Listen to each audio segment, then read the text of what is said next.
Crees que conoces la historia, un niño pobre, frijoles mágicos y un tallo de frijoles que crece hasta las nubes con un gigante esperando en la cima. Pero, ¿y si te dijera que Jack y las habichuelas mágicas son más antiguos que la Biblia, más antiguos que las pirámides, más antiguos que la escritura misma?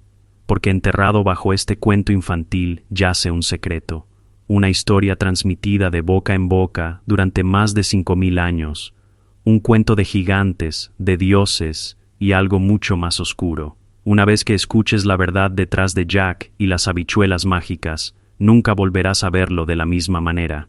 Bienvenidos de nuevo, Darklings. Antes de desenterrar los secretos de Jack y las habichuelas mágicas, comencemos con la versión que crees conocer. Érase una vez, en una pequeña cabaña a las afueras de un pueblo, vivían una viuda y su único hijo, un niño llamado Jack. No tenían dinero y sin comida. La madre le dijo a Jack que tomara su última posesión, su vaca, y la vendiera en el mercado.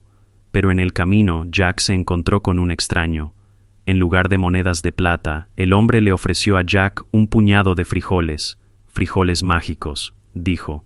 Jack, siendo joven e ingenuo, aceptó el trato. Al regresar a casa, su madre se enfureció. Tiró los frijoles por la ventana y mandó a Jack a la cama sin comer bocado. Pero durante la noche algo creció. Un gran árbol de frijoles surgió de la tierra, retorciéndose, enroscándose, elevándose hacia las nubes. Jack, curioso y audaz, comenzó a trepar. Subió más y más alto hasta que el suelo se desvaneció en la niebla, y arriba encontró una tierra extraña. En la cima encontró un gran castillo de piedra. Llamó, y la puerta se abrió con un crujido, revelando a una mujer imponente, una S gigante. «Vete», le advirtió. «Mi esposo es un gigante y desayuna niños». Pero al ver lo hambriento que estaba Jack, se apiadó de él. Le trajo pan, queso y un tazón de leche y lo dejó sentarse junto al fuego. Y cuando su esposo regresó a casa, sus pasos hicieron temblar los muros del castillo. Escondió a Jack en el horno, y entonces se oyó la voz. Fifofum, huelo la sangre de un inglés. Esté vivo o muerto, trituraré sus huesos para ganarme el pan. Pero la esposa del gigante se mantuvo firme. Aquí no hay ningún niño, dijo, y el gigante, refunfuñando, cenó, contó su oro en bolsas y se durmió junto al fuego. Cuando el castillo quedó en silencio, Jack salió a hurtadillas, robó una bolsa de oro y volvió a bajar por las habichuelas mágicas. Durante un tiempo, Jack y su madre vivieron felices, pero tiempo después, Jack volvió a subir por las habichuelas mágicas, y una vez más, la esposa del gigante lo alimentó y lo calentó junto al fuego, y una vez más lo escondió cuando el gigante regresó. Esta vez, Jack vio una gallina que ponía huevos de oro. Esperó a que el gigante se durmiera, luego tomó la gallina y escapó por las habichuelas mágicas, y aún no había terminado. En la tercera subida, Jack robó un arpa de oro, un arpa que cantaba sola, con una voz como el viento entre campanas de plata. Pero mientras corría, el arpa gritó: «¡Ayuda, amo! ¡Un niño me está robando!». El gigante despertó y lo persiguió. Jack bajó a toda prisa del abato. El arpa dorada gemía en sus brazos, sus notas se elevaban como el grito de una sirena. Sobre él, las nubes gemían, el gigante se acercaba, cada paso sacudía el cielo. Al llegar al suelo, Jack gritó a su madre: «¡Trae el hacha!». Ella vino corriendo, hacha en mano, y Jack comenzó a cortar.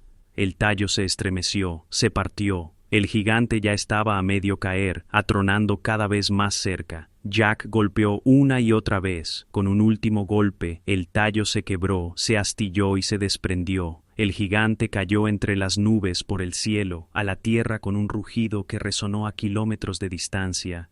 Murió al instante, aplastado por el peso de su propia caída.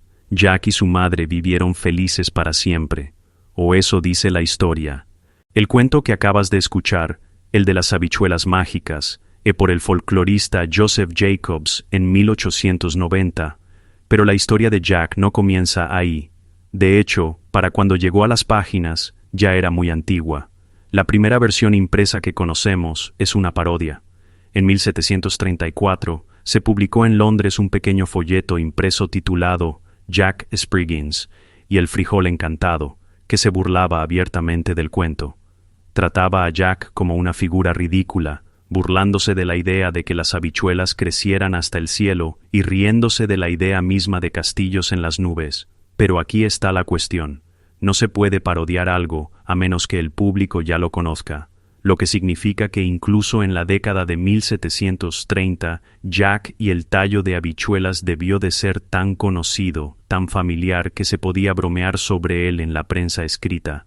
Y solo unas décadas después, en 1807, apareció una versión más tradicional, la historia de Jack y las habichuelas mágicas, publicada por Benjamin Tarbet. Pero en manos de Tarbet, la historia cambió. Jack ya no era solo un niño pobre, era un vengador justo. Un hada le cuenta que el gigante asesinó a su padre y le robó su riqueza.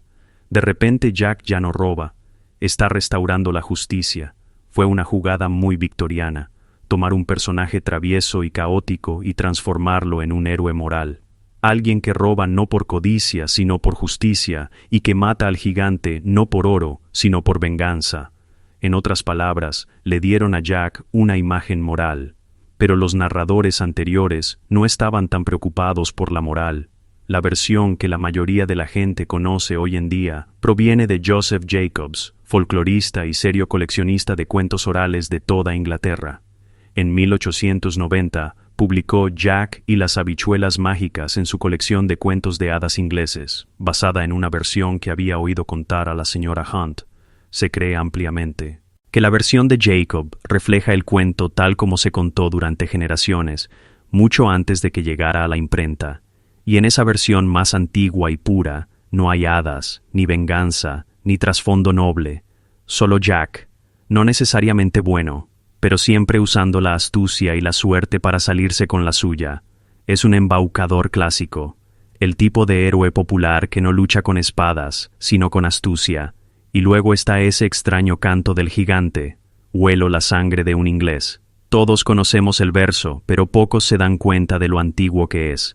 Aparece en El Rey Lear de Shakespeare, escrito alrededor de 1605, e incluso entonces Shakespeare citaba algo que ya se consideraba antiguo. Los escritores de la época lo describieron como una vieja rima popular, un verso hablado por ogros y gigantes en la narración oral tradicional. Entonces, ¿de dónde salió? Algunos dicen que son solo tonterías, sílabas extrañas destinadas a asustar a los niños o imitar el sonido de un gigante torpe. Pero en el siglo XIX, un anticuario escocés llamado Charles May sugirió algo más extraño. Creía que el cántico podría provenir del gaélico antiguo, y según él, la traducción aproximada de las palabras sería: «He aquí comida, buena para comer, suficiente para saciar mi hambre». En otras palabras, no se trataba solo de un cántico, sino del llamado de caza de un gigante. No faltan gigantes en la mitología mundial. En la Biblia, el joven David vence al imponente Goliat con solo una honda y una piedra. En la Odisea de Homero, Adicio ciega al cíclope Polifimas, un gigante tuerto que devora hombres y vive en una cueva en la montaña. En el escandinavo, los propios dioses están enfrascados en una eterna lucha contra los Jagnar, antiguos gigantes que precedieron al mundo de los hombres. Son ancianos, poderosos, a menudo los primeros habitantes de la tierra, y quizás ese sea el punto. Algunos folcloristas comenzaron a preguntarse: ¿y si el gigante de esta historia no fuera solo un monstruo? ¿Y si fuera un recuerdo, un eco popular de una raza o tribu que existió y fue derrotada, demonizada, con ser un héroe en absoluto? Se adentra en un mundo que no es suyo, roba su tesoro y mata a su guardián. Un colonizador en un cuento de hadas, alguien que invade, toma lo que quiere y destruye lo que ya existía. Suena descabellado, como folclore que se extiende demasiado. Pero entonces se descubrió algo extraordinario. En 2016, investigadores encontraron evidencia de que Jack y las habichuelas mágicas es mucho más antiguo de lo que nadie jamás imaginó. Los folcloristas lo llaman ATU 328, parte de un sistema utilizado para agrupar historias de todo el mundo que siguen el mismo patrón argumental. Su título oficial: El niño que robó el tesoro del ogro. Y aquí es donde se pone extraño. Versiones de esta historia aparecen no solo en Inglaterra, sino en lugares tan distantes como Italia, Escandinavia, India y más allá. Cada una con los mismos ingredientes principales: un niño pobre, un guardián monstruoso y un robo audaz de un mundo fuera de lo común. Los investigadores analizaron estas historias utilizando un método normalmente utilizado para rastrear la evolución, como un árbol genealógico para el folclore, y lo que encontraron fue asombroso. La historia de Jack se remonta a más de 5.000 años. Una historia contada mucho antes de la Biblia, antes de las pirámides, antes de la escritura. Una historia transmitida de boca en boca a través de generaciones, a través de migraciones, guerras y siglos. Y de alguna manera, increíblemente, sobrevivió. Y según esos investigadores, el relato probablemente comenzó entre los protoindoeuropeos, un pueblo prehistórico que vivió en las vastas extensiones entre el Mar Negro y el Mar Caspio, en lo que hoy es Ucrania, el sur de Rus, y el oeste de Kazajistán. Eran pastores, vagabundos, narradores, y el idioma que hablaban un día evolucionaría al griego, latín, sánscrito, nórdico, celta y muchos más. Pero más allá de su idioma sabemos muy poco. No dejaron templos, ni registros escritos, ni grandes ciudades talladas en piedra. Vivieron desde finales de la Edad de Piedra hasta principios de la Edad de Bronce, alrededor del 4500 al 2500 a.C., y eran seminómadas, siguiendo a sus rebaños por las extensas praderas azotadas por el viento. Lo que sí dejaron fueron túmulos funerarios llamados quirens, donde los muertos eran enterrados con ajuares funerarios, cerámica, adornos y armas de prestigio. Y eso es casi todo lo que tenemos para demostrar su existencia. Y eso es lo que hace que Jack y las habichuelas mágicas sea tan asombroso. Podría ser uno de los últimos puentes vivos hacia ese pueblo olvidado, un susurro de un mundo desaparecido que aún resuena 5.000 años después. La historia de Jack puede tener más de 5.000 años de antigüedad, pero no estaba solo. Historias como la suya aparecen una y otra vez en la mitología antigua. Un joven forastero, un reino oculto o prohibido, un guardián poderoso y algo mágico robado. Este patrón es tan antiguo y está tan extendido que los folcloristas le han dado un nombre: el motivo del héroe cultural. Es la idea de una figura audaz que entra en un reino sagrado o peligroso, toma algo poderoso y lo devuelve a la humanidad, explicando así cómo surgió la civilización misma.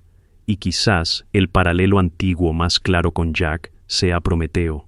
En la mitología griega, Prometeo es un titán que desafía a los dioses. Asciende a los cielos, roba el fuego, la chispa divina del conocimiento, el calor y la civilización, y se lo entrega a la humanidad. Es castigado, por supuesto, encadenado a una roca, con el hígado arrancado día tras día, pero se convierte en un símbolo, un héroe embaucador, un ladrón cultural, alguien que se atreve a cruzar la línea entre lo mortal y lo divino. Al igual que Jack, sube por un tocón de árbol hasta un reino celestial custodiado por un gigante, y regresa patrón eco en otros lugares también. En la mitología nórdica, Odín se cuela en la tierra de los gigantes y roba el yo sagrado de la poesía, una bebida mágica que otorga el don de la sabiduría y la narración al mundo. En la epopeya sumeria de Gilgamesh, el héroe se adentra en un bosque prohibido, derrota al guardián Jabara y reclama la madera sagrada de cedro, un material divino, destinado solo a los dioses y símbolo de la civilización misma. Cada una de estas figuras desafía a los guardianes, toma algo poderoso, cruza a un reino no destinado a los mortales y trae de vuelta un regalo que cambia el mundo humano para siempre. Al igual que Jack, incluso el escenario de su aventura, el castillo en las nubes, le resulta extrañamente familiar.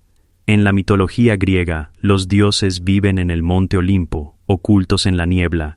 En la cosmología nórdica, existe Asgard, un reino sobre la tierra, conectado a nuestro mundo por un puente arcoíris. Y en muchas culturas, existe la imagen de un gran árbol, el árbol del mundo o Axis Mundi, una estructura vertical que une los cielos, la tierra y el inframundo. ¿Y qué trepa Jack? Una enredadera, un tallo, una torre viviente y retorcida que se eleva al cielo de la noche a la mañana, una puerta entre mundos. Así que sí, es un cuento de hadas, pero también es algo más, un eco mítico que se remonta al mundo antiguo. Pero ¿y si Jack no hubiera escalado a otro mundo? ¿Y si Jack muriera durante la noche? No es tan extraño como parece, porque en la antigüedad las habas no eran un alimento común. En la tradición griega, sobre todo entre los pitagóricos, las habas eran sagradas y temidas. Creían que las habas contenían las almas de los muertos. Se decía que sus raíces se asemejaban a diminutos embriones humanos, como si pequeños espíritus crecieran en la tierra. Incluso el gas que producían se consideraba aliento fantasmal, evidencia de espíritus que abandonaban el cuerpo, y lo más extraño de todo, los pitagóricos creen que la propia planta de habas era un puente, un vínculo viviente entre el reino de los vivos y el mundo de los muertos. Así que cuando Jack intercambia la última vaca de su familia, fuente de leche, alimento y vida, por un puñado de habas, no solo está haciendo un trato tonto, está intercambiando vida por muerte. Un árbol de frijol crece imponente hacia el cielo y Jack lo trepa. Pero en muchos sistemas de creencias antiguos, el más allá no está abajo, sino arriba. En la cosmología maya, la Vía Láctea era conocida como el árbol del mundo. Se creía que las almas lo atravesaban en su camino al otro mundo. Morir era trepar. En la mitología nórdica, el gran árbol conectaba los mundos de los vivos, los muertos y los dioses. En la cosmología hindú existe el Ashvata, un árbol sagrado con sus raíces en el cielo y sus ramas que descienden hasta la tierra. Y en los escritos chamánicos siberianos y mongoles, el alma asciende, trepando por un poste o árbol sagrado para alcanzar el mundo espiritual. El árbol de frijol de Jack encaja a la perfección. Una repentina enredadera sobrenatural que se extiende más allá de la vida hacia el reino del otro mundo. ¿Y qué encuentra en la cima? Un gigante custodiando un extraño dominio, una arpa dorada que canta, una gallina que pone huevos de oro, una fuente inagotable de sustento, y en algunas versiones, una bolsa de oro que nunca se agota.